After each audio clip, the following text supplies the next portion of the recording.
2 రోజుల నుంచి state news నుంచి నేషనల్ న్యూస్ వరకు పాస్టర్ ప్రవీణ్ పగడాల గారు ఎలా చనిపోయారు, యాక్సిడెంటా లేక మర్డరా? పాస్టర్ ప్రవీణ్ గారు హైదరాబాద్ నుంచి రాజమండ్రికి జర్నీ స్టార్ట్ చేశారు. కార్ బస్సులో కాకుండా బైక్ లో బయలుదేరాడు.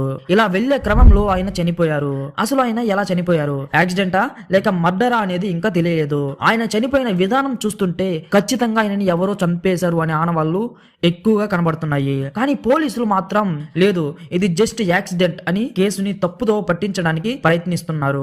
మాజీ సీఎం జగన్ గారు, కేఏ పాల్ గారు, పాస్టర్ విజయ్ గారు, ముస్లిం సోదరుడు బ్రదర్ షఫీ గారి దగ్గర నుండి చాలా మంది ఈ విషయం పైన స్పందిస్తూ ప్రవీణ్ గారిని ఎవరో చంపేశారు, నిజానిజాలు కనుక్కోండి అని చెప్పారు.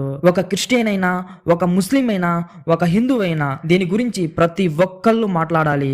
మన ఛానల్లో మత భేదాలు లేకుండా గౌరవించి ప్రతి ఒక్క హిస్టరీని ఎలా అయితే చెప్తున్నానో మీరు కూడా ఇతర మతాలకు గౌరవం ఇవ్వండి. పాస్టర్ ప్రవీణ్ పగడాల గారి ఆత్మకి శాంతి కలగాలని యేసు క్రీస్తు నామమున అడుగుతూ వేడుకొనుచున్నాము తండ్రి. ఆమెన్.